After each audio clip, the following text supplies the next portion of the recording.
Hare Krishna. We welcome everyone to Govardhan Eco Village for our 3 days retreat called, what is it called? Spiritual.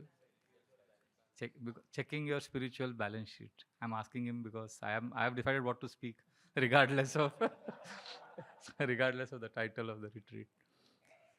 So very grateful to you for coming. So it will be like this. Today we'll have in English this session called Discover Your Purpose. Tomorrow we have 6 hours Harinam Sankirtan, 5 hours. And we'll have Kirtan Katha, that will be in Hindi, my version of Hindi, which is Hindi English mix. And day after tomorrow again it will be in English. So कल का session Hindi में होगा, आज और परसों English में होगा, क्योंकि ये टॉपिक थोड़ा डिस्कशन के लिए इंटेंस रहेगा. And English is little, I'm more comfortable with it. So basically, bhakti जो है, bhakti is made up of, there are 3 aspects to our Krishna consciousness: head, heart, and hands. Hands means practical action, right? Service. जिसे कर्म योग भी बोलते हैं.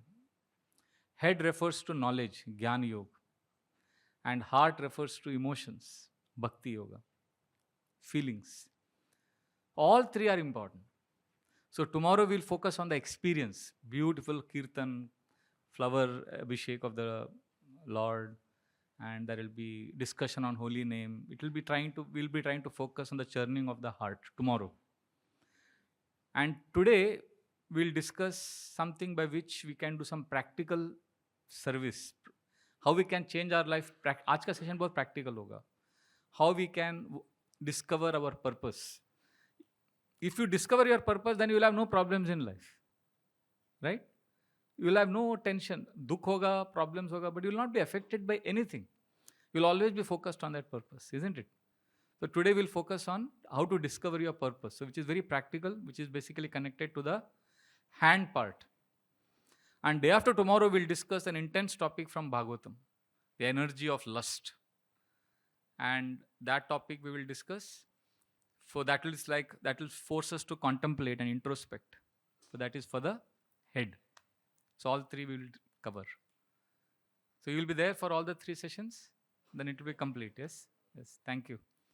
So now we'll begin with today's session. So today we'll be doing. All of you have paper and pen to write. Okay. I'll ask you 10 questions and I'll give you just 1 minute to answer those questions. Each question. At the end of these 10 questions, you will have your purpose with you. आपका life का purpose क्या है, कोई पूछेगा? Right now, if you are asked what is the purpose of your life, you say, I want to get Krishna Prem. So that is, many of us, when we say, I want Krishna Prem, that is not our purpose. That is the purpose of somebody else who has given it to us and we have purchased it. I want you to own it. And within you, you have something. See, I'm not going to ask what you should be doing. I'm going to ask what is. There is a difference between what should and what is. What should is ideal. क्या होना चाहिए, हम वो नहीं discuss करेंगे आज. What is, tomorrow and day after we will discuss what should, what is ideal. Because I am convinced that within you, you are already aware of what is the right thing to do. So today we'll discuss what the 10 questions by which you can discover your purpose of life. And it is very important because in between, hopefully I'll share my own story also. In 2007, I went through a threshold, what is it called in business language? Growth threshold, at a point from which change happens. So 2007 and 2020, 2 events in my life. And both the times I asked these 10 questions and it helped me. So I'm just being transparent with you and I'm hoping this will help you also. So this is based on Shrimad Bhagavatam. I want one of you to read the translation after we chant the verse. So you can repeat after me this verse. This is a beautiful verse. Rishabh Dev is telling his sons, please repeat after me. Rishabha Uvacha Nayam Deho Deha Bhajamra Loke Kashtan Kaman Arhate Ved Bhujam Ye Tapo Divyam Putra Kayena Sattvam Shuddhe Dyasmad Brahma Saukyam Tvanantam. We will chant 2 more times. Rishabha Vacha Nayam deho deha bhajamrloke Kashtan kaman arhate ved bhujam ye Tapo divyam putra kaye na satvam Shuddhe dyasmad brahma saukyam tvanantam Rishabha uvacha Nayam deho deha bhajamrloke Kashtan kaman arhate ved bhujam ye Tapo divyam putra kaye na satvam Shuddhe dyasmad brahma saukyam tvanantam. Can read the translation? Lord Rishabdev told his sons, "My dear boys, of all the living entities who have accepted material bodies in this world, one who has been awarded this human form should not work hard day and night simply for sense gratification, which is available even for dogs and for hogs that eat stool. One should engage in penance and austerity to attain the divine position of devotional service. By such activity, one's heart is purified, and when one attains this position, he attains eternal blissful life, which is transcendental to material happiness and which continues forever." You can read the purport also. In this verse, Lord Rishabdev tells his sons about the importance of human life. The word Deha Bhak refers to anyone who accepts a material body, but the living entity who is awarded the material form must act differently from animals. Animals like dogs and hogs enjoy sense gratification by eating stool. After undergoing severe hardships all day, human beings are trying to enjoy themselves at night by eating, drinking, having sex, and sleeping. At the same time, they have to properly defend themselves. However, this is not human civilization. Human life means voluntarily practicing suffering for the advancement of spiritual life. There is, of course, suffering in the lives of animals and plants, which are suffering due to their past misdeeds.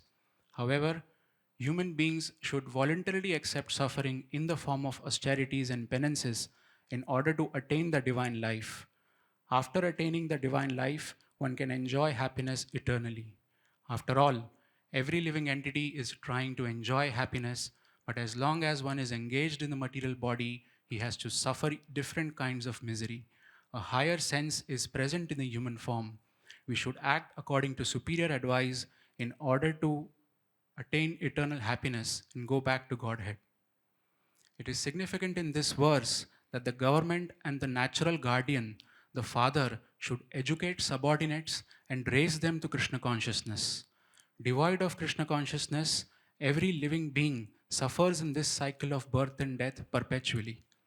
To relieve them from this bondage and enable them to become blissful and happy, Bhakti Yoga should be taught. A foolish civilization neglects to teach people how to rise to the platform of Bhakti Yoga. Without Krishna consciousness, a person is no better than a hog or dog.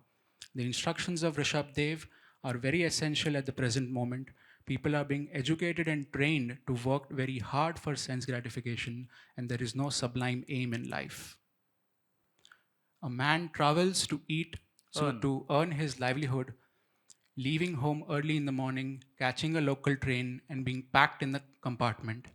He has to stand for an hour or two in order to reach his place of business.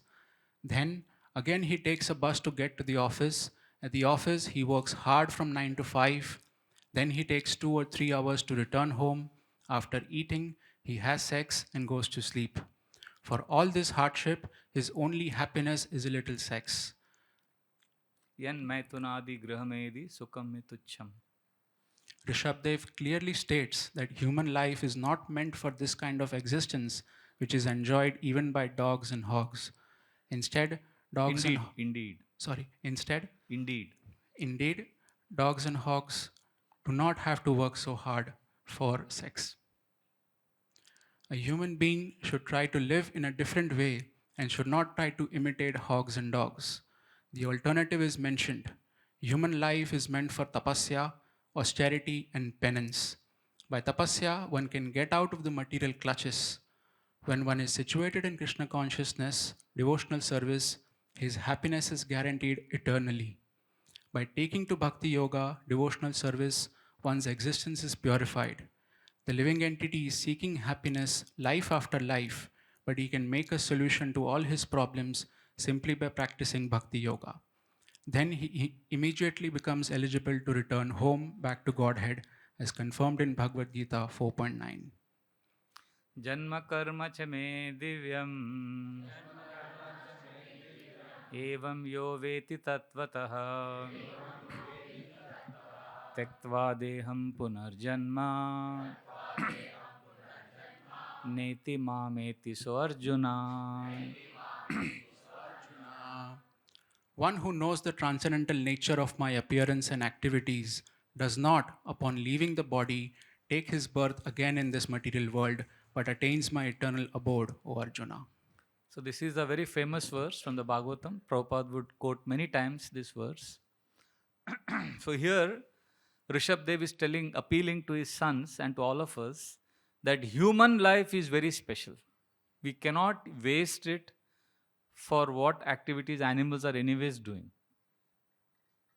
Very emphatic. So Krishna consciousness, ISKCON's foundation is spiritual life. It is not to make your social life better. And spiritual life means seeking something beyond eating, sleeping, sex life and defending. So if you see in this purport also Srila Prabhupada talks about local train, right? So this is 1970s Prabhupada wrote this, that people going to work. So now hard work is not condemned in the Bhagavatam. Hard work is not discouraged. But there should be hard work for a purpose, not for simply eating, sleeping, sex life and defending. That is the point. Means we need to seek a life beyond the pleasures of this world. That is the point. Otherwise you'll think, oh, ISKCON devotees are telling us not to work, not to go to office, not to travel in local trains. No, not that. Hard work is not condemned. But the purpose-centered life, if it is not there, it is condemned. And this is also a very famous verse from the 5th chapter of the 1st canto. Narad Muni tells Vyasdev. You can repeat, please. Taseva heto prayate tako vido na labhyate yad brahmatamu paryadaha talabhyate dukhavadanyata sukham काले न सर्वत्र गभीर रमसा. Yes, Prabhu. Persons who are actually intelligent and philosophically inclined should endeavor only for that purposeful end which is not obtainable even by wandering from the most topmost planet, Brahmaloka, down to the lowest planet, Patal. As far as happiness derived from sense enjoyment is concerned, it can be obtained automatically in the course of time, just as in course of time we obtain miseries even though we do not desire them. So this is also a very famous verse. Anybody here desires accident? Do you pray to Krishna that let me fail in my exam? Has anybody here prayed that let our business face loss? We don't pray like that. But don't we face these situations in our life? Right? So we don't ask for misery, but we get misery. So Bhagavatam says, just like you don't ask for misery and you get misery, similarly, don't have to ask for happiness, you'll get happiness also. So you see, Bhagavatam's perspective is totally different than what the world is teaching. In fact, even in ISKCON, we do many lectures just to attract people. Secrets of happiness, 3 ways to be happy. Remember, we do all of this. You must have also attended one of those seminars in the initial days. But after you become an insider, we tell you there is no happiness. Because happiness is not advisable according to Bhagavatam. Because that is, you will get anyways. Like you get misery. But when you have a purpose which is higher than happiness, then you get a higher taste. And that taste makes you feel, ठीक है यार, आज कुछ नहीं है तो चलेगा.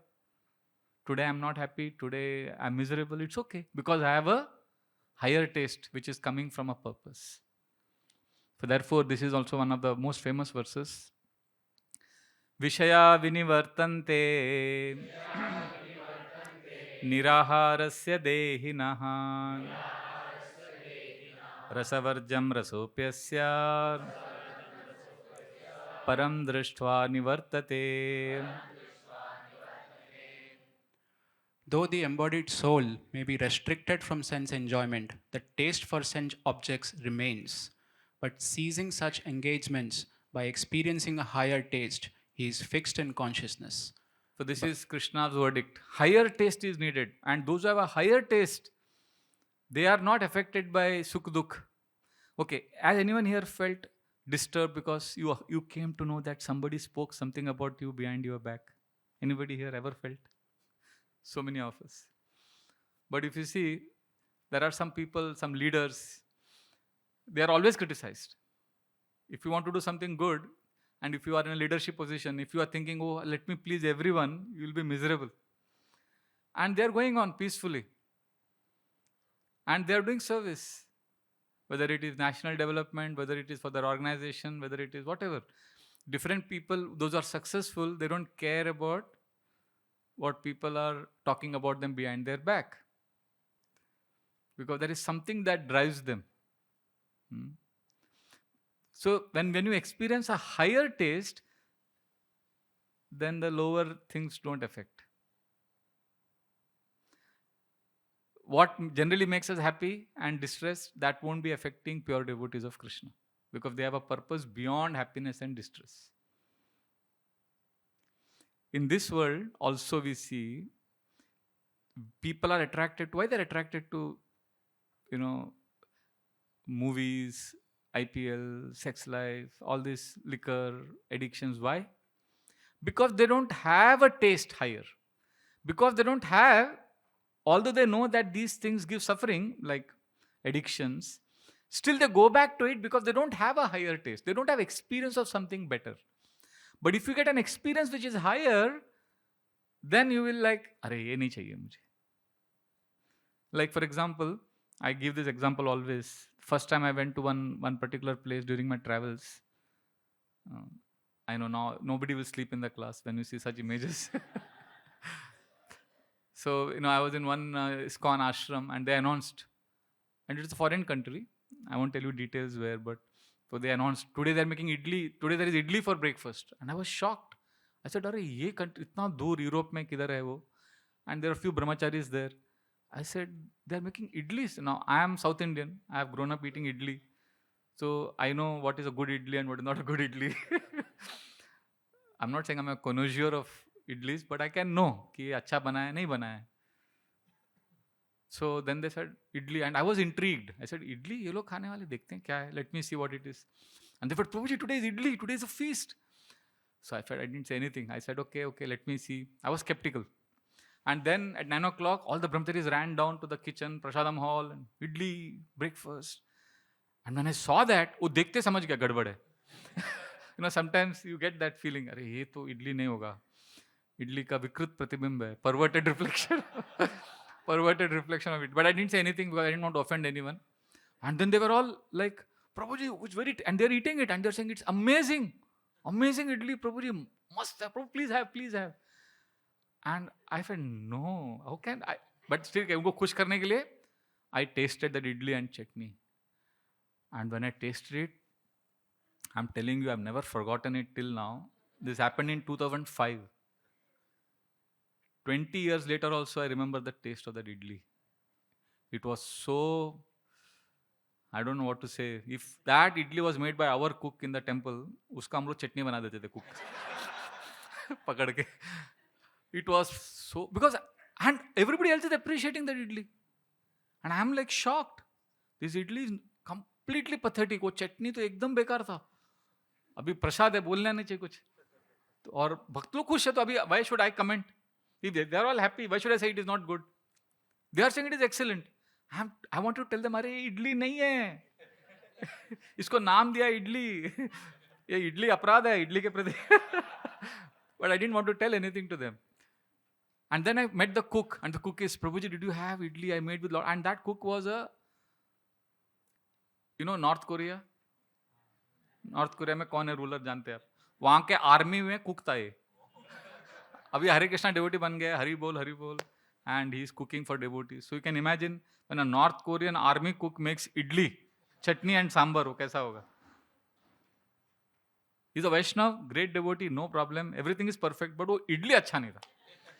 And everybody else was happy, but I knew I was not attracted. Why? Because I had a higher taste.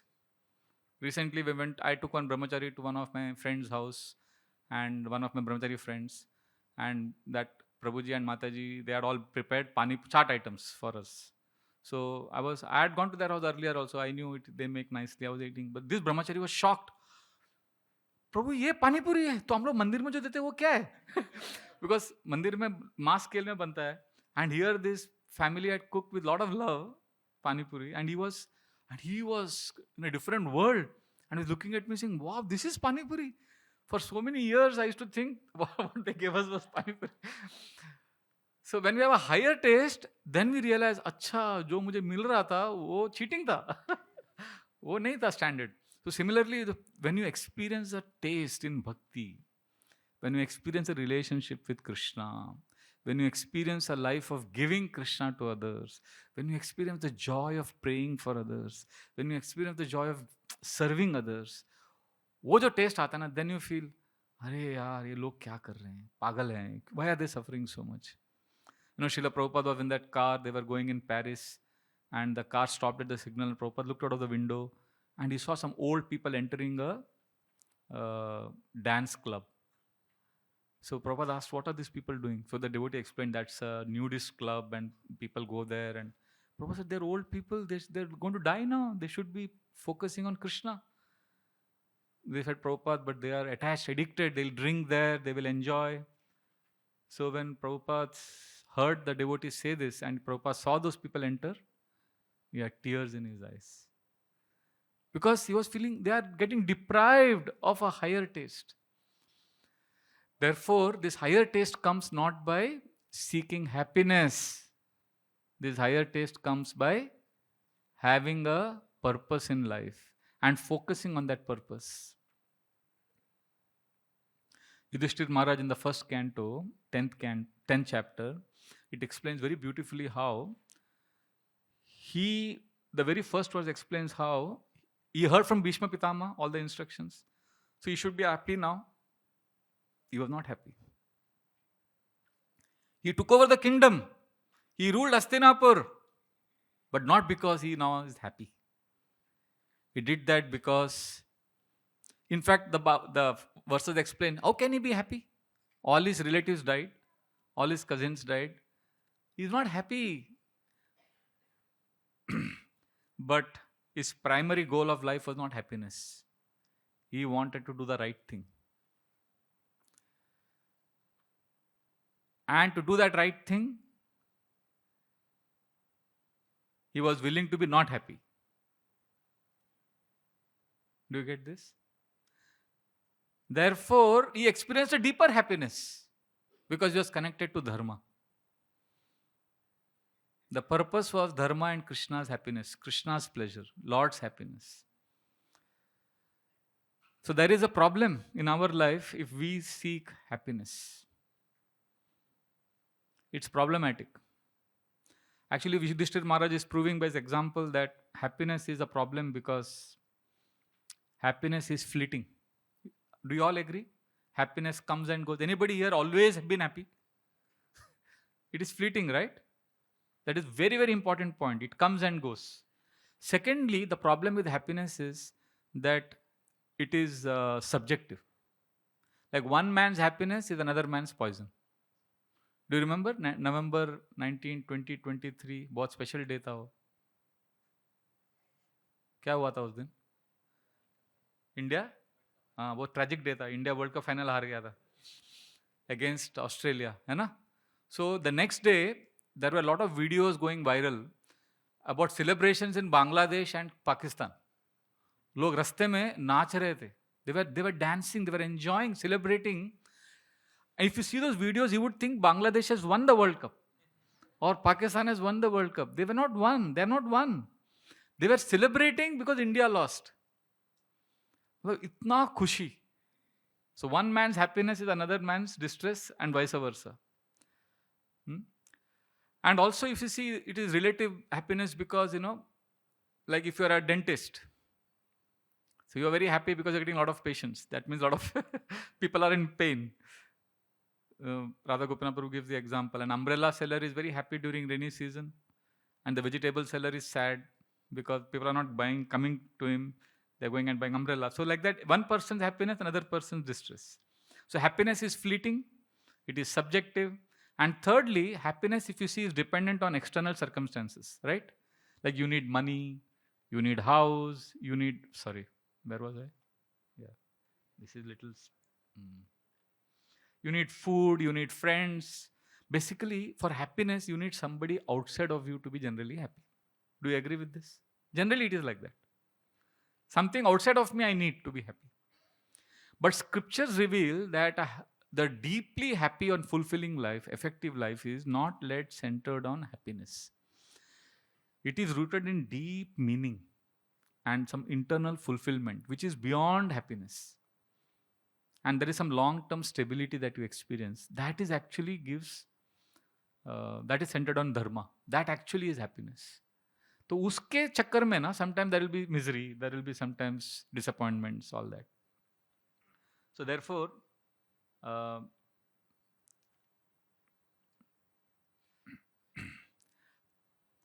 we're all going to now do an exercise to understand how a purpose-driven life is superior.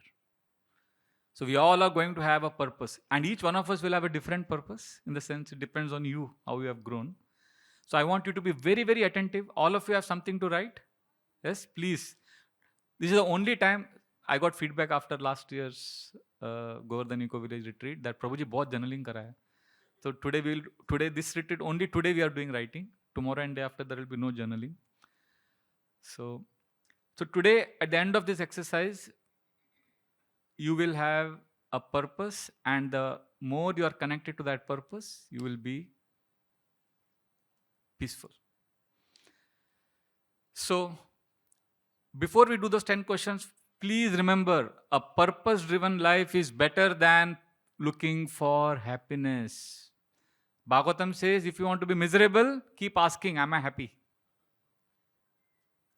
Because happiness is elusive. This is the first problem with happiness. Happiness is temporary, purpose is lasting. Please remember this.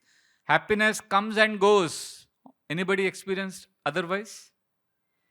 Happiness is based on emotions, achievements, external conditions, isn't it? You have a good, okay, have you experienced this? Somebody comes to you, and like I had this experience yesterday. One devotee friend from Brahmachari Ashram here, he came and spoke to me. After a long time I met him. After 2 years I met him. We had such a nice conversation. After he left, I was so happy. And I realized I'm happy now because of this pleasant conversation. See, happiness is dependent on a pleasant conversation, good food, entertainment. All these things give us some momentary joy, but it fades quickly. But if there is a purpose, if you're focused on a purpose, then there is continuous meaning. Like you constantly feel some drive. कि मुझे करना है, मुझे ये करना है. And although there will be momentary emotional high, emotional low, but you'll keep going ahead. Therefore, happiness is temporary, but purpose is lasting. Second, if you see, happiness is generally self-centered. Isn't it? Like happiness, what happens because of focusing on happiness? We become self-indulgent. Matlab, I'll prioritize comfort.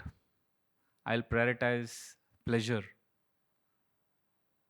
If I'm happiness focused, this is what I'll focus on. But those who have a strong purpose, they transcend personal gratification. They focus on service, they focus on contribution. And I don't want to embarrass anyone here, but I know from my personal example of observation, I've seen young boys, very frivolous, and but then as they grow older, they get married, they have a job, responsibility, they become very mature. And you can see the transformation, what is happening, because now they have a purpose. The purpose is family. Same thing with girls. Young girl, maybe giggling, laughing, frivolous, but as she's growing, she gets married, sober. And then when she becomes a mother, next level. Because it is lot of sobriety, gravity, because you have to live for a cause beyond your own. So this is all very, very common. Everybody experiences this, that happiness is self-centered, but purpose is transcendent. And happiness also generally leads to, if you see this, happiness leads to escapism. Like if you are always seeking happiness, you will look for distraction. You will look for Netflix, social media, WhatsApp, YouTube. Any temporary pleasure is okay, because I don't want to suffer. I don't want distraction. I don't want to get bored. And this actually leads to dissatisfaction, because external pleasures cannot fulfill the inner void. अंदर एक vacuum है, खोखलापन है, उसको हम एक pleasure से पूरा नहीं कर सकते. But if you have a purpose, then you become resilient, you become strong. Then you'll not run away from challenges. You'll face the challenges. Acha, ye challenge, I will face it. Right now, many of us run away from challenges and distress because we want happiness. And when you seek happiness, you will compromise on values. Generally, this happens. People, they compromise on values, they get desperate, and they do a lot of wrong things. But those who are focused on purpose, they'll be tolerant, patient, and they'll go ahead. Basically, you get more inner strength when you have a purpose. And happiness is a byproduct of purpose. It's interesting, it's ironical. Those who chase after happiness, they find it, arey mil nahi raha hai, mil nahi raha hai, mil nahi raha hai. But those who are deeply, like, I don't know, I'm not a Modi Bhakt, but if what he says in his interview is right, if it is true, then he is a classic example of somebody who preferred purpose over happiness, therefore he is more happy. I'm again claiming, I don't know what media mein jo aaya, main wo bata raha hu. So he says in the interview, many years ago I saw, I was shocked. इतना लोग दुनिया भर लोग के गाली दे रहे हैं उसको, एंड ही सेज मैं रात को 10 बजे सो जाता हूँ और 6 घंटे 5 घंटे बाद उठ जाता हूँ fresh, and when I go to sleep 15 minute में नींद लग जाता है. Within 5 minutes, he says, I lie down and I get sleep. And I wake up fresh. Imagine, somebody says something bad, from one WhatsApp message comes bad message, or somebody sends an emoji, which is not proper. We get so disturbed, आपका नींद उड़ जाएगा रात का. Here is a person who इतना गाली खा रहा है और फिर भी खुश है. मतलब, if what is spoken about him is true, that means for him it's a byproduct, that peace, because he's having some purpose. So like that, even in difficult times, you will be peaceful if you have a purpose. And most important, happiness is subject to external circumstances. Because agar aapka situation change ho gaya, tomorrow if you fail, you are not happy. If you are criticized, not happy. Stock market niche ho gaya, you're not happy. But a purpose-driven life, individual is steady. Because the life has to be aligned to a higher calling. So this is very, very important. Hare Krishna. Anybody ever felt frustrated or irritated in life because you are not happy? ऐसा हुआ है कभी? Irritable हुआ है ना? बाकी लोग हाथ नहीं उठाए मतलब you are not affected. I felt like that in 2007. It's a long story. I'm sparing you all the details because now Gaurang Prabhu is also going to come and address all of you. So better to hear from him. I think in some time he's coming. So I will just tell you the essence. In 2007, I was at a threshold where I thought, Arey, I have spent 10 years in the ashram, Brahmacharya ashram. I'm not happy. Kya ho raha hai? Why I'm not happy? And I was like, I did serious soul searching. Why I'm irritated? Why I'm feeling frustrated? I'm attending morning program. Japa kar raha hu. Sab acha chal raha hai. But I'm not happy. And then as I was reading this 5.5.1, which we just discussed. So when I was reading this verse as part of my regular study, It came like a lightning bolt. यही तो गड़बड़ था. गड़बड़ क्या था? मैं happiness ढूंढ रहा था. That was I was not happy because I was looking for happiness. And that purport I read again and again, and 1.5 purport also, Taseva Heto, which we chanted today. And then I answered these 10 questions, which I'm going to share with you. And these 10 questions, and I discovered a purpose. Now, before we do these questions, all of you, please be ready. Your pen, paper. And you may not need these 10 questions. Please, I clarify, it is for me. I'm just sharing my heart with you. You may not need them. But please know, if you feel ever sad in life, hopeless, frustrated, that is okay. Still, you don't need these questions. But if you're feeling sad, hopeless, frustrated consistently, then you can try these 10 questions. I know many times whenever I do this exercise, people say, Prabhuji, kya purpose kyun chahiye? My parents do not have purpose. They did not have something written like that. My grandparents do not have. I also say that only. But they were a very happy generation, you know. They were not a confused generation like we are bombarded with so much distractions that we get confused. So we need something written. Our ancestors did not need because their life was aligned. They were congruent. We are always confused because every day something new is coming up and distracting us, right? So you can try this. So even if you don't need this, because you're part of this retreat, you can try this and later you can forget it. Okay? But today, if you do it nicely, you'll get your purpose. Are you interested to do this? Okay? So these 10 questions are based on 3 principles, 3 points. Values, past patterns, and service. For these 10 questions are divided into 3, 3, 3, and one final question which will integrate all these 3. So there are 3 steps. Please understand, if you consciously, slowly, relaxed way, if you answer these questions, you will discover and you will deepen your purpose. So once you have answered these questions, again I'm repeating, then you have to do only one thing every day. You just have to see that statement, one final statement or paragraph, and keep seeing it every day. Then you will be peaceful. Daily wake up, see that mission or vision. I brought my sadhana card also, which I'll share in the end if you're interested. But you can't read everything. I will hide some things.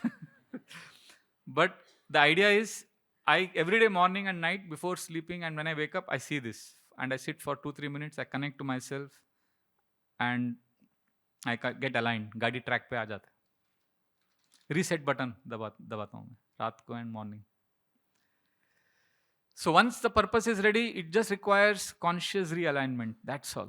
But thoda sa exercise, some uncomfortable questions I'll ask you. Please remember there are 3 steps: values, past patterns, and service. That's how you get your purpose in life. Very, very, very important. Before you answer these questions, I'll give you 1 minute and no time to think. ज़्यादा सोचने का नहीं अभी. सोचने के लिए आप बाद में रूम में जाएंगे तब सोचो. Now you will write from the heart. करताल दे दो, करताल है? मुझे दे दो, हाथ में दे दो. So when I play the kartal, you have to stop or you have to answer the next question. Is that okay? ऐसा बता. When I play the kartal, you have to stop and go to the next question. Don't keep answering the previous question and don't think. This is not. Can you? Yeah, हो गया. इसी में कर दो. Yeah, I need a pad.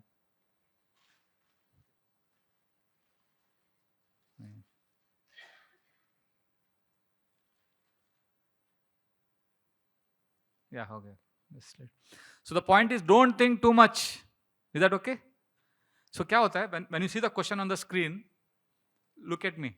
I'll tell you. When you see the question on the screen, just start writing the answer. Don't think, अरे इसका answer क्या है? आंसर आएगा. आप बस लिखते जाओ. आप सोच के लिखेंगे ना, नहीं आएगा. Because mind has cheated you so many years. Okay, now I'm going to use some strong language. Don't feel offended. We are all controlled by the mind. We are supposed to control the mind. इतना आदत लग गया है mind के control में कि अगर आप ये सिंसियरली ये 10 क्वेश्चन आंसर करने जाएंगे, माइंड बोलेगा अरे नालायक, ये आंसर नहीं है इसका, तुमको मालूम नहीं. Mind will not allow you to answer this questions if you start giving mind importance. So just start writing and you will be amazed by the answer you discover. Unfortunately, I will not give you more than 1 minute. Total 100 seconds में 10 questions हो जाना चाहिए. Sorry, नहीं. Sorry, 10 minutes में 10 minutes. I'll give 100 seconds for one question. Okay. Is that okay? We'll start.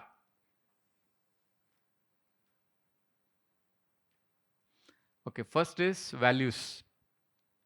For the next 3 questions, first 3 questions are based on values. See, what you truly, your purpose will align with. See, whenever you have a purpose, at the end of this 10 questions, you'll write your one statement or 2 sentence purpose. That purpose has to align with your values. What you deeply care about. That is something you really, really value. And all of us have values, but many of us don't know what our values are. Everybody has values, but we have not thought about it. We have not seen it in paper. So once you answer these questions, at least you will be clear about your values. So these first 3 questions are helping you answer your values. Okay? Start, look at the screen and start writing the answer. Your time starts now. What principles do I never want to compromise? Okay, wait, before you start writing, I'll give an example. If I have to answer this question, when I answered this question first time, okay, when I play Kartal, then you start. Till then, don't start. I'll give you 100 seconds, but wait. See, when I answered this question, what came from my pen? I'm just telling you frankly, aisa likhte gaya. For me, 3 things are the most important values. Loyalty. If you like someone or if you have allegiance to someone, loyalty, authenticity, and kindness. These 3 are some of the most important values for me. For you, it could be humility, it could be truth, it could be devotion, it could be service. I don't know what it is. What are the principles that you never want to compromise? Your time starts now. You have just 60 seconds, 75 seconds.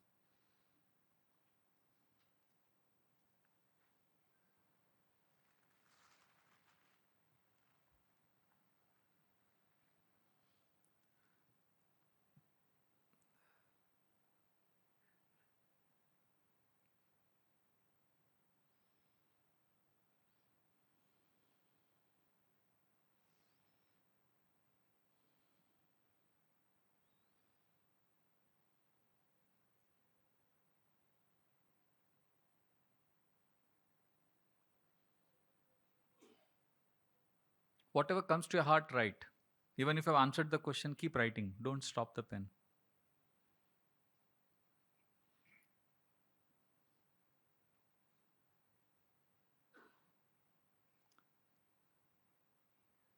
If you're going blank, just write, I don't know what to write, but write. This is called free writing. Don't stop the pen. Say, I don't know the answer to this question, write that. Or if you're going blank, then just write the question only. But don't stop the pen.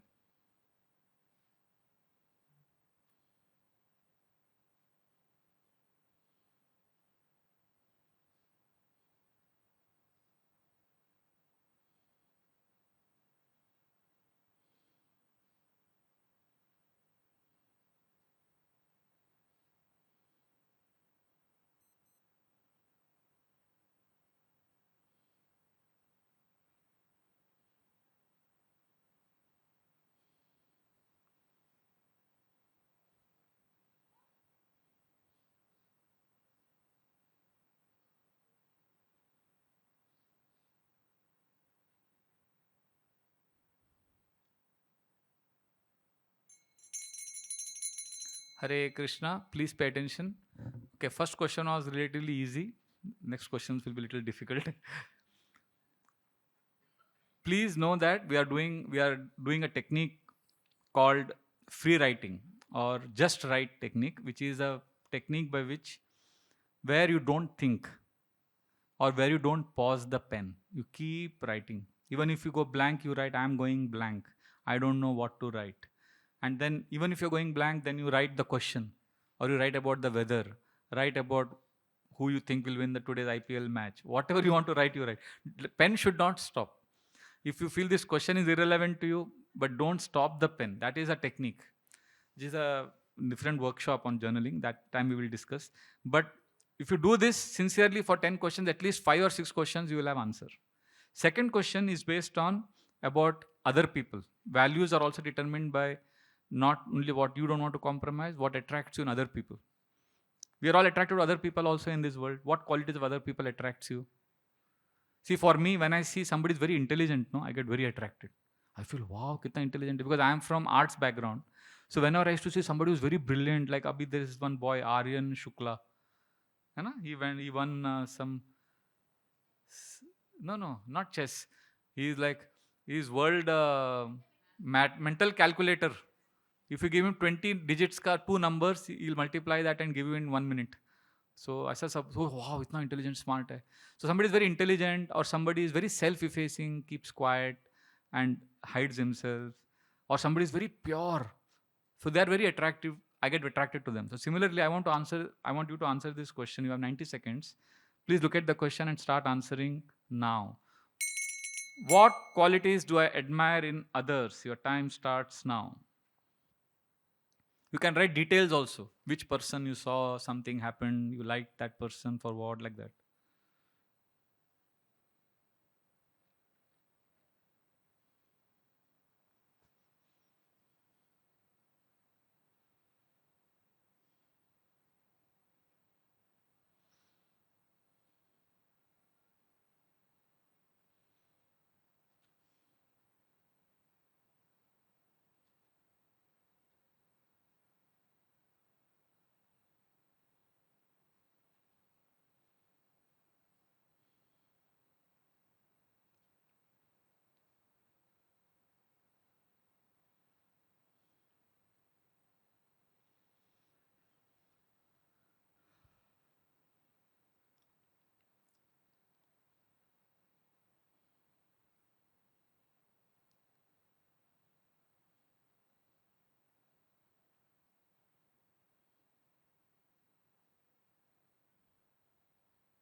Hare Krishna, I need your attention, please. Okay, all of you wrote the answer. Okay, now the next question is based on free time. All of you are, please stop answering this question. You can continue your answer later. Please understand. See, sometimes, we want to do many things, but we can't do because we don't have free time, right? Like you are going to work, you're doing business because you feel, I'll not have money then. I need money. So I am doing what I don't like because I need money. So now imagine you had no pressure for money. Let's say you are a multi billionaire and you have no problem of house, whatever, no pressure. Imagine. Now what will you do with your time? Kabhi socha hai? Like if you ask me, if I don't have all these services, obligations, duties, then I will like to read and learn, memorize English phrases, read poetry, go on nature walks. So like that. So this question will reveal your value to you. So please see this question and start your answer immediately. This question is, if I had no external pressure or expectations, how would I spend my time? Start.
Hare Krishna. So, congratulations, you have answered three very important questions by which you can discover your values. Many people in this world, unfortunately, their actions are different, their values are different. They may value friendship, they may value loyalty, but their actions maybe they are so busy earning money, working hard that they may be betraying their friends, they may be doing a lot of other things. Somebody may value helping others and sensitivity so much, but his action may be so busy in his work, business that he has no time to actually take care of his friends and family. It happens like that. So when our values are made as a compass, they will ensure that our actions remain aligned with something which is very deeper. So therefore, otherwise, temporary emotions will take us. One day you will feel happy, one day you will feel sad. So these three questions will help you understand your values. The next three questions will help you discover. See, to know your purpose, you need all the three: values, past patterns, and your service attitude. So now, past also will help you understand your value system. For the next three questions are extremely important. So please, in the past, let us say you are 35 years old now or 40 years old. You have gone through some experiences which are pleasant, happy. All of us have gone through. Have you gone through experiences which are very inspiring? Gone through, right? So now you have to consider that and answer question 4. Your time starts now.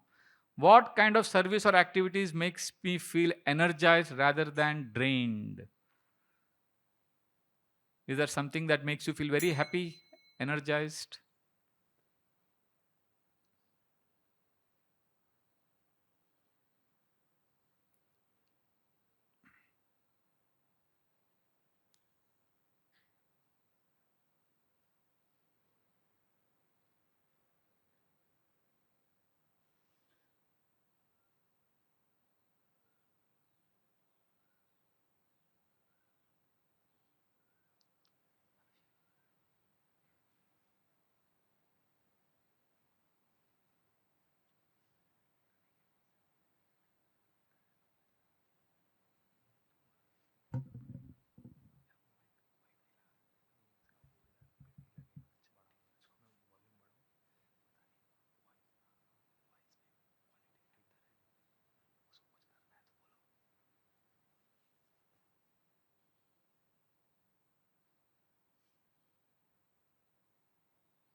Hare Krishna, Hare Krishna. Thank you. Please stop writing. See what energizes you. I don't want to tell you what drains me, but I'll tell you what energizes me. Journal writing energizes me. Deity worship. But not all activities in Krishna consciousness energize me. I do some activities as duty because it is, in relationship there is duty also and there is love also. So some things I do as duty, but some things energize me. At least we should know what energizes us. Is that okay? Next question is very important. It's little subtle. Yeah, it's little difficult to answer if you are not. Okay, all of you know what is connection? When do you feel connected, like to Krishna? Like I'll tell you honestly, when I feel connected to devotees and to Krishna is when there is Sankirtan. Like tomorrow we are going to do 5 hours of Sankirtan. So when I'm in the crowd, like if some brahmachari class we have on Mondays. So when I'm in the crowd sitting and one person is speaking and everybody is asking questions, discussing, उसमें चुपचाप बैठने में एक अलग ही आनंद आता है. So there are different things makes different people connected. So this fifth question which you are going to answer is very, very important. Please see the question on the screen. When do I feel most connected to the divine and to others? Your time starts now.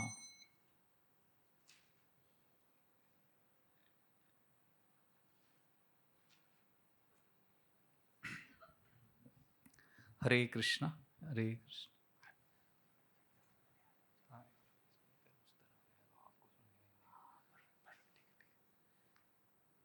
Hare Krishna. Yeah. Thank you.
Thank you for answering these questions. Thank you. Hare Krishna.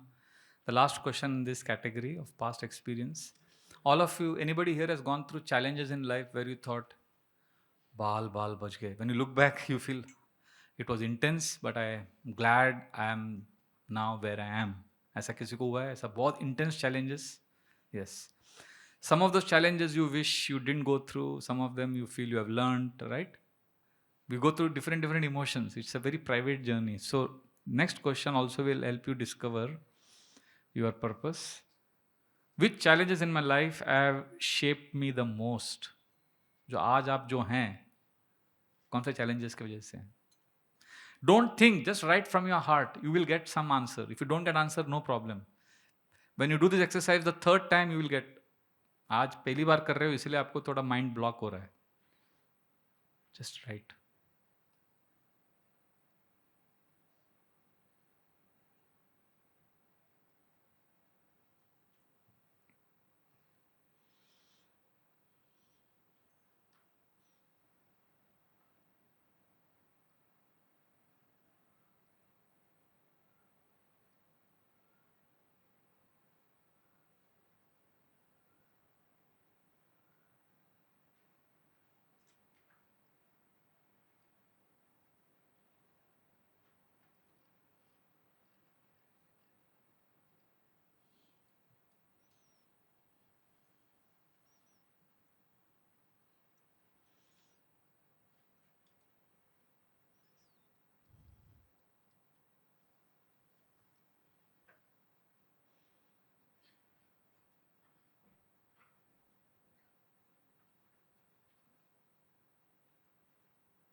Hare Krishna. See, what you have done just now is you have connected to your past experiences. Because your past experience holds clues of Hare Krishna. Please stop writing. Your past experience has some clues about what? What clues does it have? It reveals to you about your passions. What exactly are your strengths, natural strengths? Those things can be discovered through your past experience. So therefore, this is very important exercise what you have done. And now, most important 3 questions. You cannot discover your purpose if it is only about you. Because purpose-centered life is not about my personal gain. A purpose-centered life is about contributing meaningfully, about a life beyond myself. Generally, we suffer because we are only thinking what will make me happy. So 7, 8 and 9 is going to shift the focus from I to service. So question number 7, please answer. How can I serve? Okay, wait. Before you answer this, here community refers to, it could be your family, it could be ISKCON, whatever you choose. It could be your Gujarati Vaishnav Samaj, whatever. You choose a community and you ask yourself, how can you serve more meaningfully? Your time starts now. Hare Krishna.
Hare Krishna.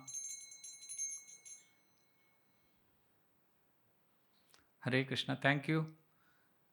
When I answered this question, I remember it was like a revelation for me, because I realized that I can serve my community more meaningfully if I can simply give time to others, if I can give lectures, if I can appreciate others. I never knew that, these are the things I can actually contribute by serving.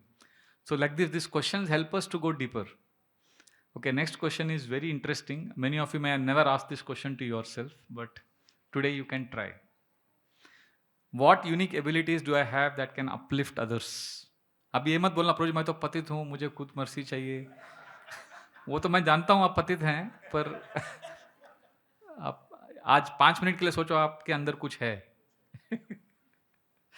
Hare Krishna.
Hare Krishna. Thank you.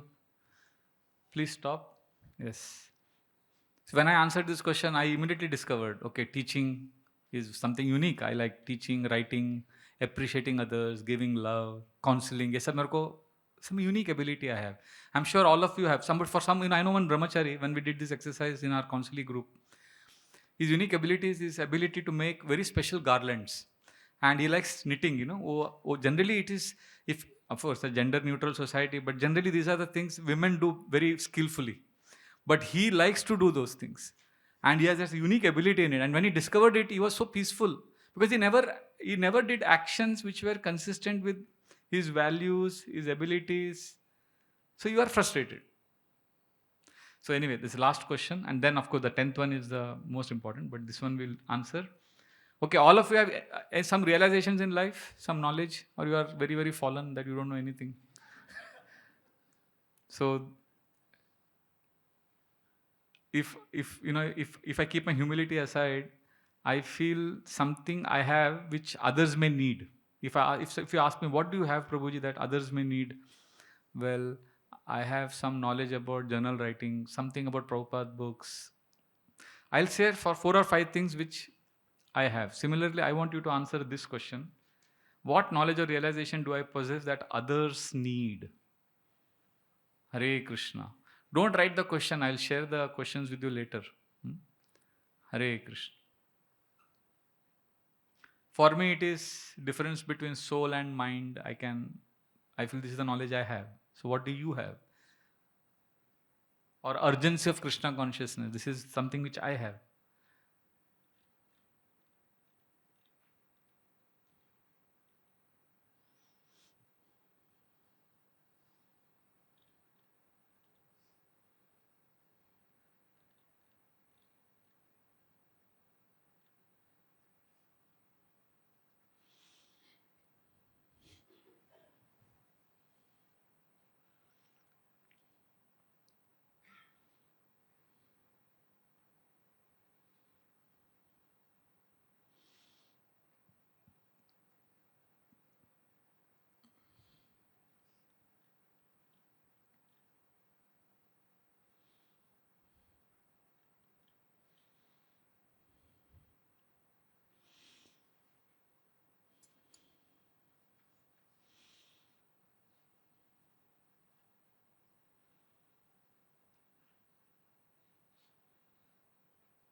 Hare Krishna.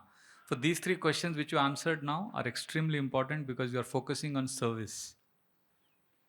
These 3 questions if you have answered, because the earlier 6 questions were focused on personal connection and personal fulfillment. Now this is a paradox. When you focus on service, you find more deeper inner fulfillment. When you focus on how you can help others. So what I have done is I have helped you answer 9 questions. This is like a triangle: values, past experience, and your service. 3 questions for each. But the center is the 10th question, which is extremely important, and it's a very uncomfortable question. But before I ask that uncomfortable question, I want you to be ready for it. I want you to collate this question. I want you to go through all these answers you have written. Not now. I'll tell you what you have to do. So you go through the 9 questions that you have answered. Okay, I'll give you 3 minutes. Listen to me carefully what you have to do. As you go through the answers, see if you can find your purpose. What is the purpose of my life? And you can write it down in 1 sentence, 2 sentences, or 1 paragraph, whatever you are comfortable. See, don't think too much, because this is the first time if you are doing it. Don't expect to get all the perfect answers the very first time. At least you start today. If you do this exercise every week, then maybe in 2 months, 3 months, you will have a lot of clarity. If you already have clarity, great. My request is, in the next 3 minutes, go through the answers and write down one purpose, whatever comes to your heart, and then I will ask you the 10th and the most important question. Is that okay? Can we do this? Your time starts now.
1 minute more.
Hare Krishna. Hare Krishna. Thank you. Pranay, can you read this paragraph?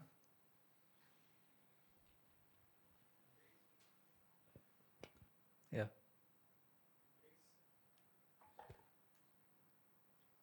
Suffering as part of purpose. A sign of a strong purpose is that it gives you the strength to endure hardship. If your motivation collapses in the face of struggle, it is likely based on fleeting desires. Purpose withstands discomfort because it is rooted in something greater than personal ease. So, this is the most important question I'm going to answer now about suffering. Remember, this world is centered on happiness. But if you want to live a life of purpose, all these 9 questions are great. But you have to also factor in suffering. Otherwise, your purpose is incomplete. If you think I'll be happy with this purpose, then the purpose is defeated.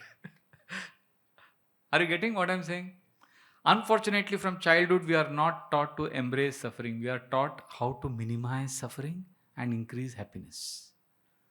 And that is why we are miserable, because we're only thinking how to be happy. That's how the mind tricks us. So now we are going to give you a question which will checkmate your mind if you answer this. Okay? Please answer this question. Don't think too much. What difficulties am I willing to undergo, or what comfort am I willing to give up for the sake of my purpose? Your time starts now.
Hare Krishna. Thank you.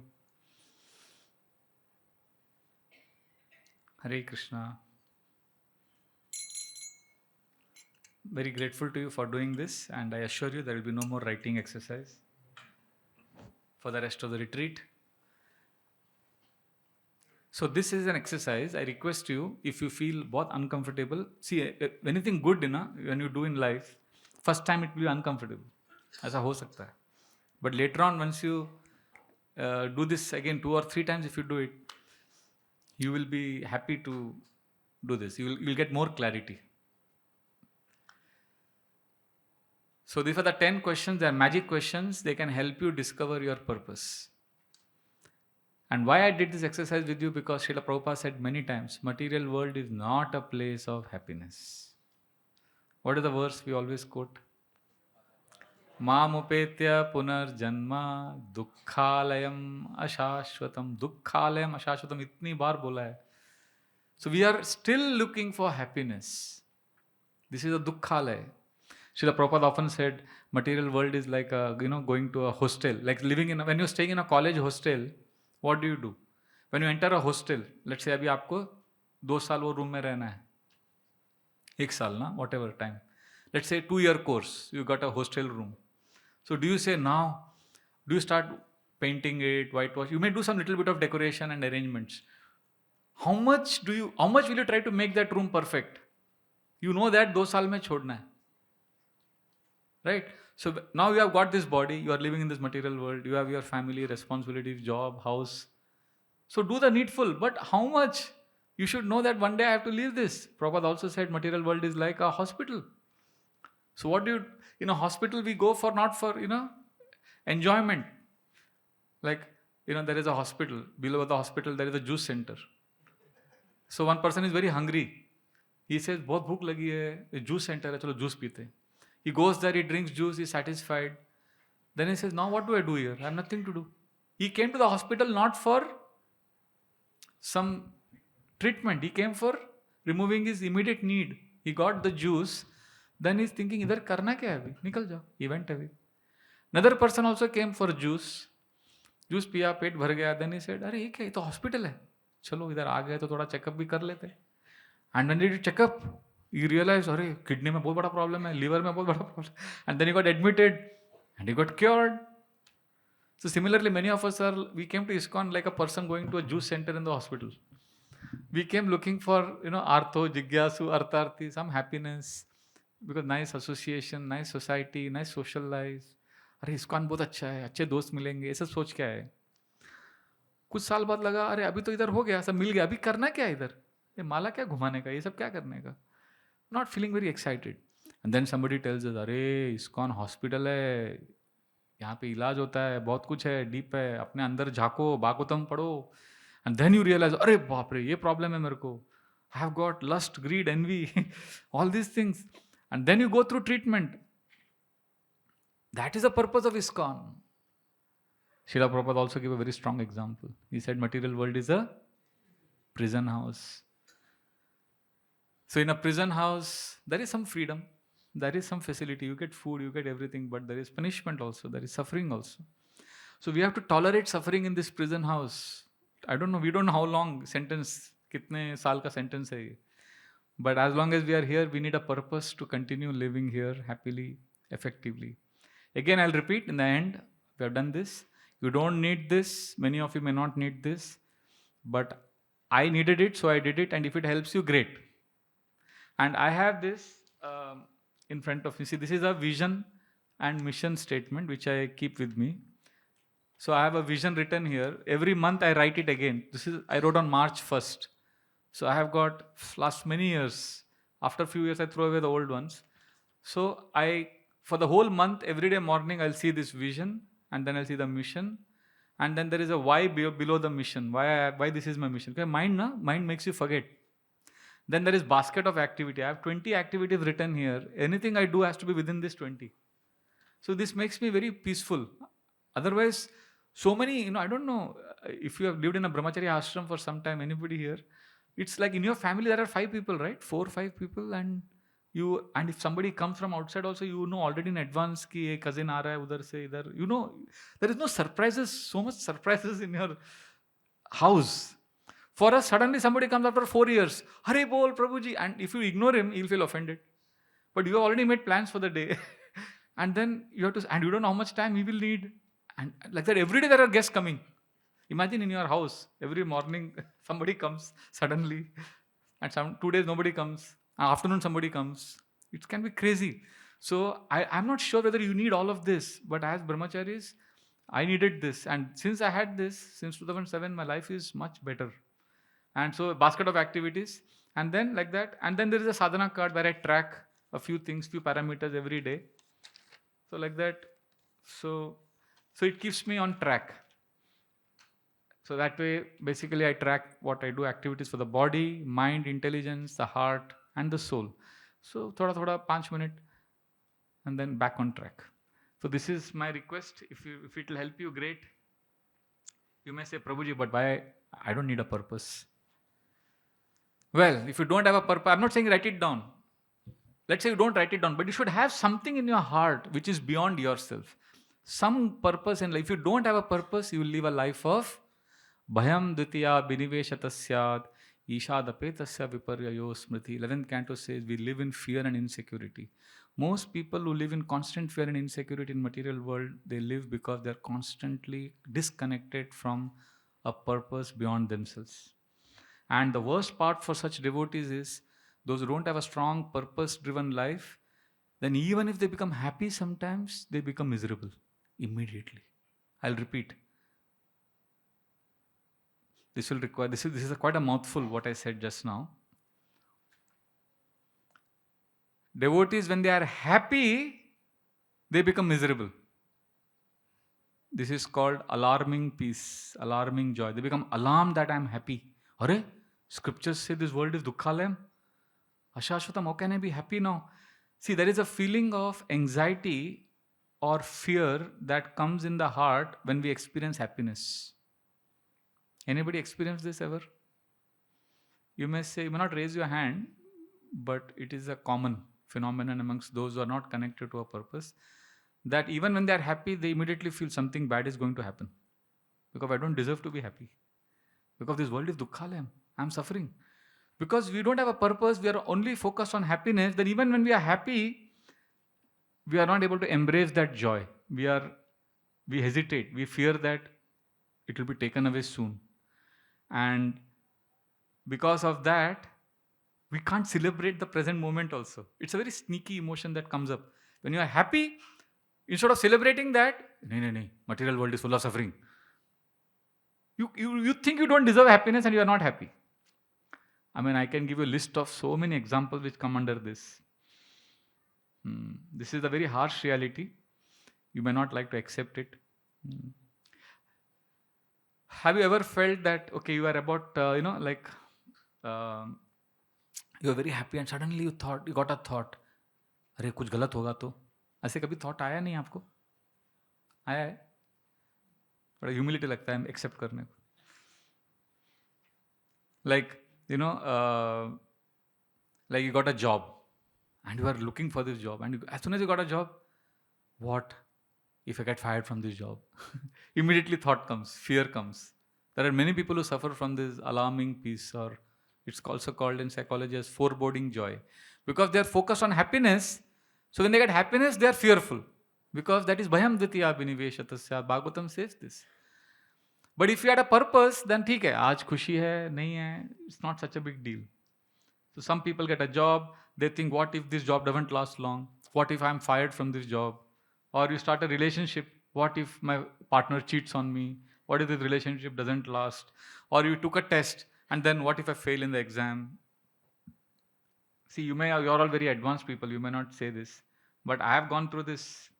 I'll tell you my example. Once I lost my passport bag in one airport in Madrid, Spain. So then I got it by Krishna's. It's a long story.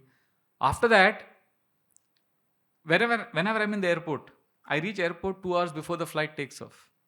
But still, I'm always holding on to my passport bag. Is now, it's like attached to me, like my Brahman thread. It is attached to my body. But still, I'm fearful. And I'm not peaceful. So I do all this breathing exercise. I teach also, and I do it also. Sachinandan Maharaj writes it in great detail. Tomorrow we'll do it here in the session also. But so I do this. So I thought I'm very good. I can teach everyone how to relax. So one day in one particular airport, I was already reached 1.5 hours before, and I was peacefully sitting, in the airport, that boarding gate. मैं आराम से बैठा था. And as usual, I was doing my pranayam, thinking I'm very good. I know how to relax. I teach everybody to relax, and I'm very great. I'm a great teacher of relaxation. And I was relaxing. And after 5 minutes, when the alarm went off, I keep an alarm for 5 minutes or 3 minutes. And then I realized I had not relaxed. Why? Because after 5 minutes, I realized my fist was closed. If you're relaxed, will your fist be like this? So the whole 5 minutes I was like this. What does that mean? That means I was doing the ritual of ritual of relaxation, but I was scared. You are right. I was scared. Bag gum ho jayega, chori ho jayega, flight miss ho jayega. Because of that experience in the past. So I was fighting some unknown battle. So even though I had every reason to be happy, peaceful, I was a victim of what is called as alarming peace. I was alarmed. I couldn't live in the present moment. I was fighting some unknown battle. So then I had to consciously release, relax, and receive. And then it was not easy. It's not easy to relax. I've told this many times. It requires a lot of hard work to do nothing. We are victims. We are always fighting some battle because we want to be happy. So we don't know how to be happy when we get happiness because that is our obsession. That's what the mind tricks us. That's what Prahlad Maharaj says in the 7th canto. That if you want to be miserable, look for happiness. Because that happiness is very, very crazy. It makes us like a hen, murgi. I call it murgi happiness. You know what? A hen, have you seen a hen eating grains?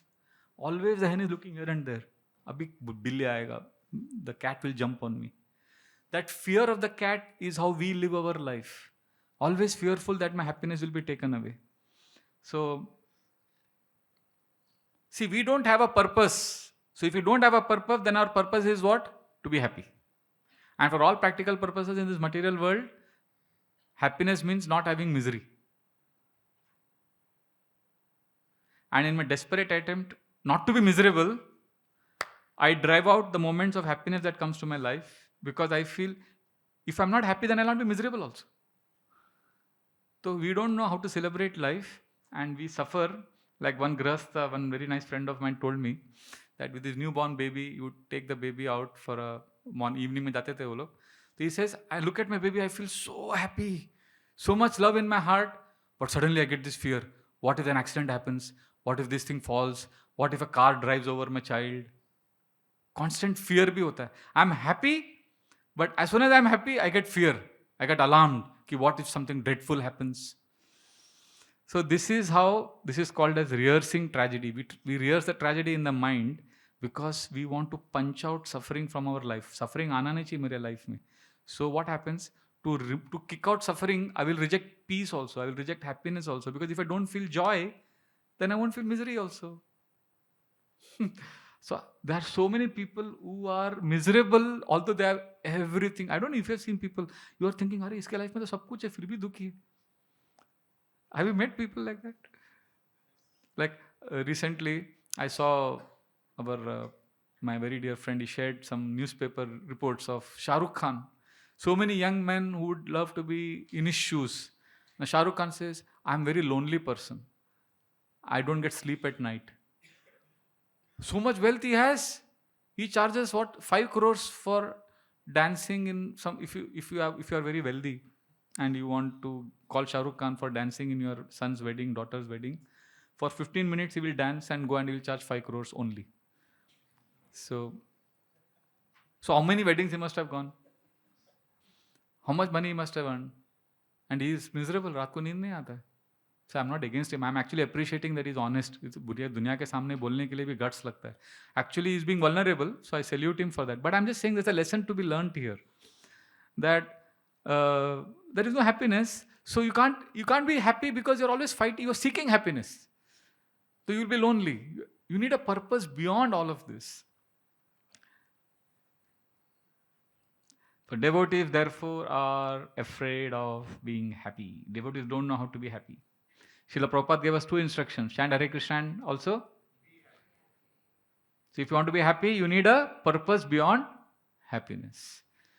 So Srila Prabhupada was with devotees in Visakhapatnam, and this is February 1972, and devotees are going on a morning walk. And Gurudas Prabhu realized that he missed the morning walk, so he ran for the morning walk with Prabhupada, and it was in the beach where a lot of stones, rocks were there. And in his desperation to be with Prabhupada, he did not wear his shoes. So he came without his shoes. And when he came, devotees were walking, and Prabhupada looked at him and said, Gurudas, where are your shoes? He said, Prabhupada. He could have said, Prabhupada, bhul gaya, ya late ho gaya, I wanted to be with you. He should have given an honest answer. But he thought he will impress all the devotees. He said, Prabhupada. Prabhupada said, you're not wearing shoes. There are a lot of rocks here. He said, Prabhupada, when I'm with you, I don't feel any pain. Impressive answer, no? But Prabhupada knew how to puncture. Prabhupada said, then why don't you cut your throat? You don't feel any pain? Then cut your throat. Then everybody laughed. Prabhupada also laughed. And then Prabhupada said, there is enough tapasya in Krishna consciousness. Why are you creating your own? I love this statement. There is enough tapasya. Why are you creating your own? So we don't know how to live in the present moment. We don't know how to be happy because we are obsessed with not being miserable. But then in the same morning walk, after some time, Prabhupada told devotees, now go and enjoy in the ocean. Pura samudra samne. Enjoy. Now, enjoy word devotees don't like. Although they want to enjoy, they think, oh, aisa bolna hai. So Prabhupada said, enjoy. So the one devotee said, Nandakumar Prabhu said, Prabhupada, but this is Maya. Because, Prabhupada is encouraging them to play in the waves, see ocean bath. So he said, Prabhupada, this is Maya. Prabhupada said, what? The sun is Krishna. The waves are Krishna. It's beautiful water. There is Krishna. Krishna is the taste of water. Just Krishna everywhere. How can you forget Krishna? Are you saying this is such a simple thing? अरे समुद्र में आयो, थोड़ा उधर खेलो, पानी में आनंद लो. नहीं, माया है. So then Nandakumar understood, he went. But there's another devotee, Panchajanya Prabhu. He said, Prabhupada, but I'm still feeling this is Maya. अभी मतलब गुरु बोल रहे जाके आप मजा करो पानी में. आपको गुरु से भी ज़्यादा आपको ज्ञान है. So he is saying, Prabhupada, but how can I enjoy? Because I get this feeling that I'm happy when I enjoy in the water. It is not correct, no? So I don't want to go in the water. How do I understand this, Prabhupada? Prabhupada said, just be in the water and enjoy. Lord Chaitanya Mahaprabhu used to enjoy in the water. Then Prabhupada said, Lord Chaitanya used to play with the ball. He didn't say cricket or football, but he said he used to play with ball. So just go and play in the water. Just remember Krishna. That's all. As long as you remember Krishna, be natural. अभी छोटा सा चीज़ है. आप इतने दूर आए हो, समुद्र में बैठे हो, सब devotees हैं. आपके गुरु बोल रहे हैं थोड़ा पानी में. एक बार once devotees are all sitting together. Prabhupada in Delhi, he asked devotees. There's a very famous shop from there. Prabhupada asked them to get some kachoris. Now this is again, please eat only prasad. Don't eat outside food. I'll say this 100 times, and you can edit this later. But that particular evening, Prabhupada said, get kachoris. So they got kachoris and they were all having there. Prabhupada was giving to all the devotees. So one devotee said, Prabhupada, is this offered? Prabhupada said, usko mat do, kachori. Don't give him. So the point is, we get what you call psyched up in bhakti. We want to be perfect devotees and we want to punch out all suffering. We want to be happy. This is all driven by happiness obsession. Srila Prabhupada is in America, New York, 1965. He's purpose-centered life to establish his Krishna consciousness. He has no support, nothing. But he's thinking, I've got thousands of followers, I've got temples, and he's alone. That Reuben conductor, he is asking Prabhupada, Swamiji, you're alone, you have nobody. No, I have hundreds of temples, thousands of disciples. And he's like, क्या है? कुछ भी नहीं है, अकेले Swami ji garden में बैठे है, सब कुछ है. Time is separating. He has such a purpose. And he says, Prabhupada, I was alone there, but I was not lonely. Because he was connected to a vision beyond himself. So this is the way we can be effective in this world. Otherwise, we'll go crazy. So my request is, practice gratitude journal. Then this is the antidote to all suffering. And gratitude will also help us discover a sense of purpose, because it will help us connect to past events. It will help us connect to values. It will help us connect to, because when we are connected, then we actually can discover. So gratitude is one way. And also I request you, there is actually so much more. As soon as Gaurang Prabhu comes, I'll stop. But if you don't have gratitude journal, if you're also not having a purpose, then you will always feel a vacuum. एक खोखलापन, क्या है मेरा life. When you get up in the morning, like आपको लगेगा, I don't know if you've seen many people, as soon as they get up, first thing, I didn't get enough rest. I've got so many things to do today. Immediately they enter the space of gap or the mistakes they have done. I want to ask you, what defines you? Your mistakes define you, or your aspirations define you? What actually determines who you are? For many people, it is their mistakes, it is their inadequacy. See, when I was new in Krishna consciousness, I have seen this from day one. Many devotees, they have an ideal aspiration कि मुझे ये pure devotee बनना है, ये करना है, वो करना है. बहुत सारा एक ideal aspiration है which they don't share with everyone. But then after some time, these devotees realize that they have not reached there. Can you relate to what I'm saying? So then, what these devotees do when they realize, Arey, I had this aspiration, I didn't reach there. Then they focus on positive thinking.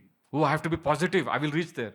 Hum honge kamyab ek din. So that positive thinking, then what happens? Even then the goal remains elusive. That Krishna Prem and all that they want, purity in chanting. Then they start feeling guilty. What guilt? I am an imposter. I am not pure. I had such high aspirations. That guilt is good because that motivates you to come closer to Krishna. But because you will not reach Krishna Prem is not so easy to get. So that guilt leads to imposter syndrome. I am an imposter. I am not good. I am not good. Then the guilt becomes such a big burden that, you feel so guilty, then you feel the effort is pointless in bhakti. And then you feel powerless to change because you are so fallen, you are so feeling so guilty. And when you feel powerless, you become apathetic or indifferent to that goal which you had in the initial days. And then you go through double guilt. Guilt for not reaching where you wanted to go and guilt for abandoning the goal. And then you go through what is called as, in psychology, what the hell effect. In psychology there is one effect called what the hell. Like if you make a goal, I will lose weight, I will not eat anything fancy. Or ek cookie kha liya. Then what the hell? I failed. Might as well eat the whole box. So you are not supposed to waste time. You have got very little time. You have to chant rounds and you have to do sort of devotional service, but you are very frustrated. So you saw some online something, you saw some news, some time pass, YouTube. And then after 2 minutes you realized, Arey, I wasted time. What the hell? That's how we become victims. Guilt, what the hell effect. And that's how devotees go far away. And then more guilt. And then more burden. And then more lowering of standards. And then people get into depression, suicidal. This is the reality I'm talking about. So that's why I said, what defines you? Your affection for Krishna defines you, or your mistakes define you? Aap kaun hai? And unfortunately, devotees don't listen to the class properly. They don't listen to what the speaker is saying. They listen what they want to listen. Like if I say, all atheistic scientists are rascals.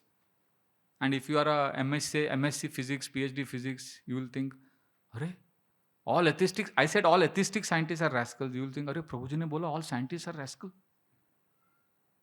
वो आपने सुना. Then if you are very strongly identifying yourself as a PhD physics, you will think, Arey, Prabhuji ne mujhe rascal bola. Prabhuji called me rascal today in the class. So we hear what we want to hear. So similarly, when we say, Kaviraj Goswami says, I'm a worm in the stool. Devotee feels he is fallen. And only Krishna can protect me. Okay? This is what is the ideal? I am fallen, I am useless. Only Krishna can give me love. But only Krishna can give me love we don't hear. Because from childhood, if you have gone through negative belief systems, negative patterns, you have gone through limiting belief systems that I am bad, or you've been chastised from childhood. If you have some past patterns and trauma, then what happens is, when you hear we are fallen and we need Krishna's mercy, you don't hear we need Krishna's mercy. You hear, I am fallen. And then even when you get mercy and you actually see you are advancing, you engage in what is called as self-sabotaging behavior. So many devotees I know, they recognize, instead of recognizing they are getting mercy and they are getting taste and they are getting advancement, they can advance now, they got taste for chanting, they can chant more. Abhi, they are on a breakthrough.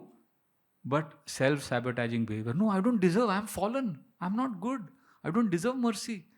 So then, self-sabotaging matlab you will try to reduce the progress consciously, subconsciously. You don't even realize it. You will start saying, I don't deserve it because I'm fallen. I'm not good. And now you want to prove that you are not good. How will you prove? By being distracted, by watching YouTube, by wasting time. So Krishna consciousness is very simple. Just recognize when you're getting mercy, engage in it, engage in the activities, be happy, but we avoid opportunities for growth. And we go away from Krishna, and that's how devotees land up in depression. And then it's a long story. So there are many, many things. I'll pause here. We can have some questions, but I would like to end with this quote of Prabhupada. You would like to read, Pranay Prabhu? There are 2-3 quotes, and then yes. Mike, Hare Krishna. Haribol. Ah. Our proposition is that whether you are a Christian, Muslim, or Hindu, simply try to understand God and love Him. Any religion you may profess, it doesn't matter. I want to see whether you have got the result of religion. The result of religion is you will love God. That is the result of religion. That is spirituality. Okay, I'll pause here. There is much more to discuss. But so what we have discussed today, so far, if there are any questions or things that are bothering in your mind, you can share it here and we can see if we can spend some time. And as soon as Gaurang Prabhu comes, we'll postpone the discussion for day after tomorrow. Yes, Mataji. Sanchari Mataji, yes.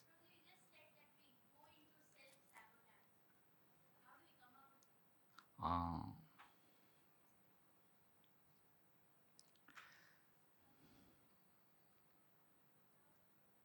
Recognizing is the first step. Once you recognize it, then it becomes easy. Once you accept it, it becomes easy.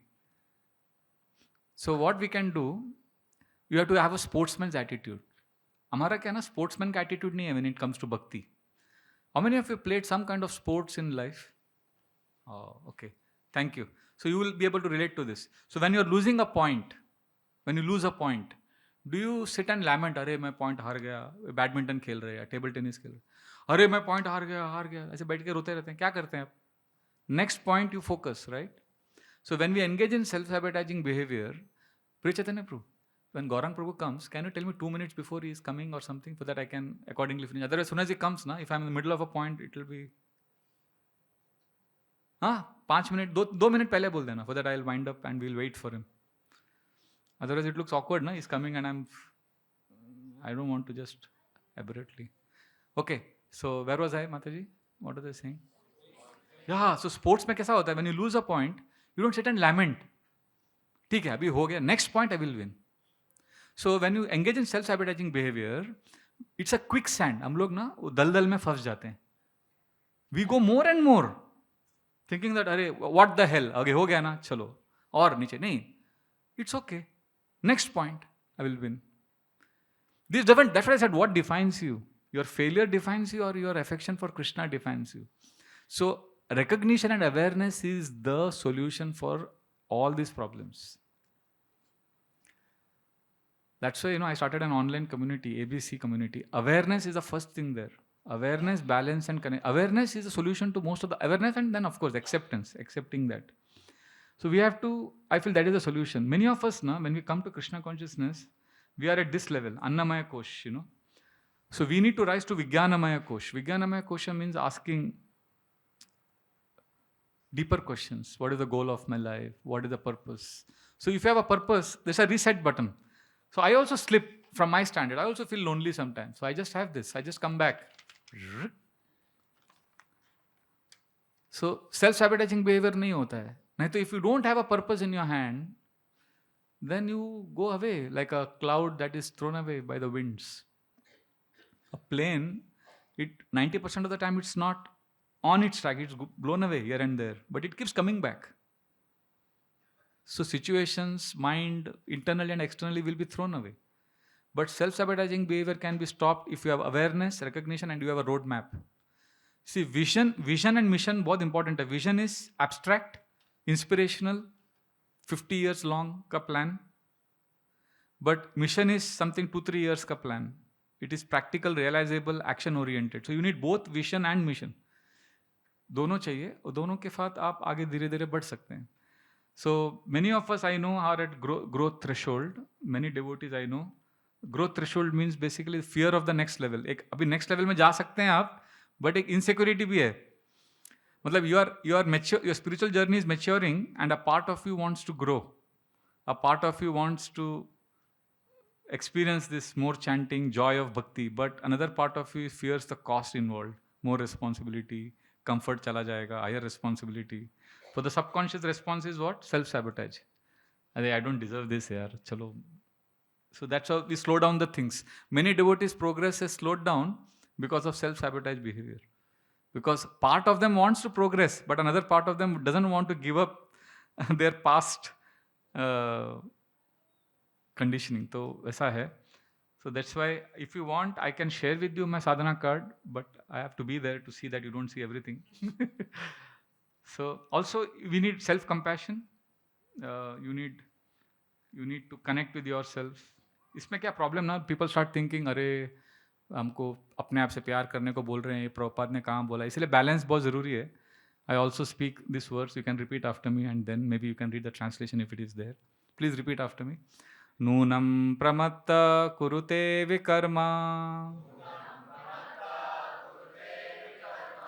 यदिन्द्रया प्रीतया आपृणोति न साधु मन्ये यतात्मनोऽयम् असन्नपि क्लेशद आशदेह. This is same verse, this I spoke in the beginning of the class. Rishabh Dev telling his sons 5.5.1. 2 verses later, this is another amazing verse. Self-obsession is dangerous, but so whenever there is self-obsession, self-love, then I also read this verse to balance. Here, Rishabh Dev is saying, Nunam pramattha. When we are obsessed with ourselves, we engage in sense gratification and a life without a purpose.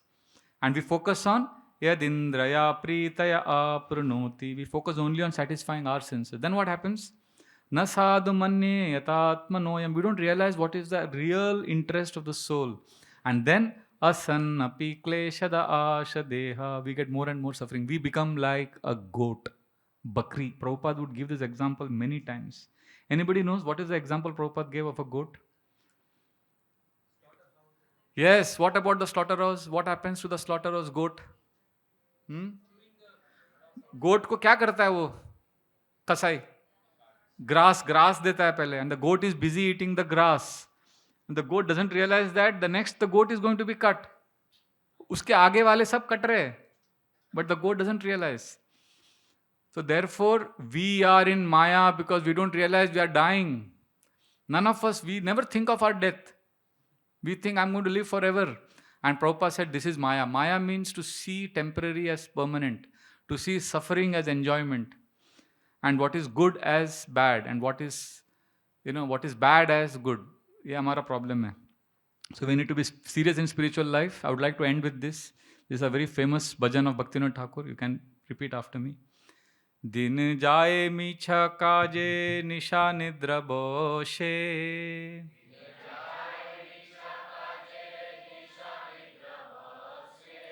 नाई भावी मरणानी कटे आछे बोशे.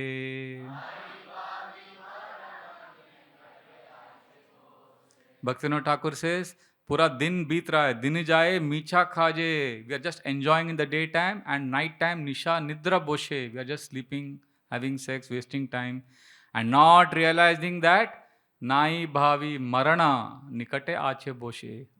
Mr. Death has come and sat next to me. Mr. Death is sitting next to me. We don't realize this. And how do we spend our times? किशेरा संसाराय छाया बाजी प्राय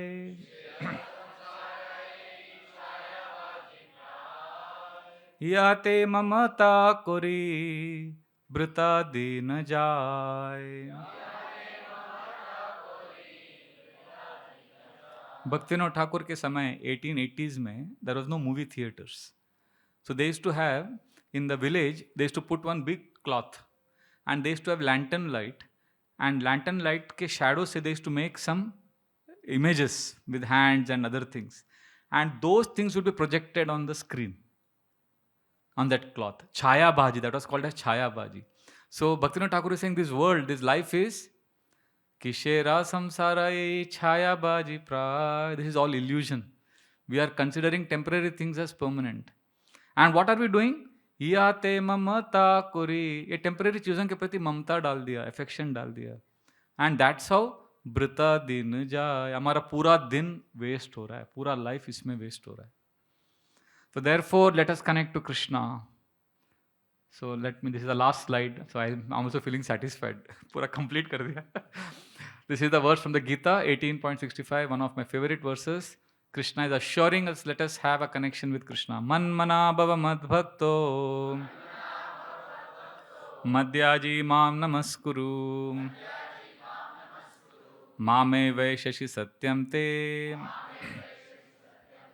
prati jane priyosi me.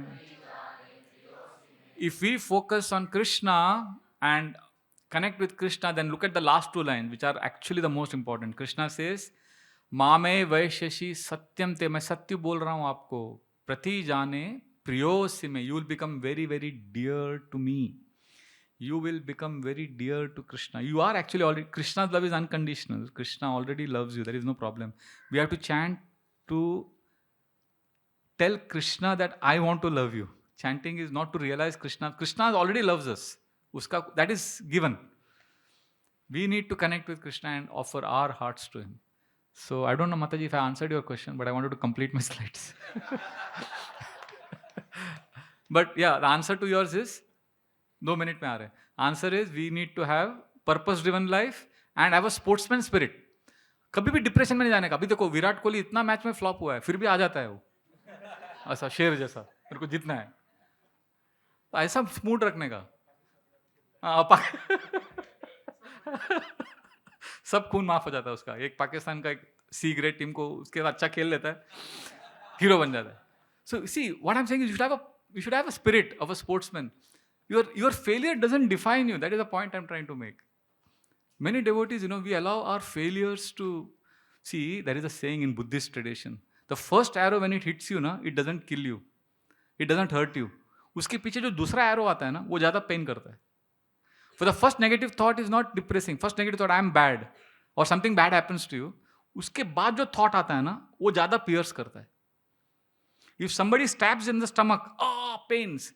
But the bigger pain happens when you take that chaku and you start moving it. तो somebody says, अरे माताजी आप envious है, आप ऐसे हैं, आप ऐसा कुछ आपको गाली दे दिया, कुछ बोल दिया, तो वो हो गया, वो एक पहला चाकू लग गया. फिर आपने क्या किया, उसको पकड़ के उसको अंदर घुमाया, और तो हो गया ना. घुमाने के बाद फिर then you don't need that person. एक चाकू मार के चला जाएगा वो, फिर आप जिंदगी पर दिन भर वो चाकू घुमाते रहेंगे अंदर. Actually, Radharani Mataji told this.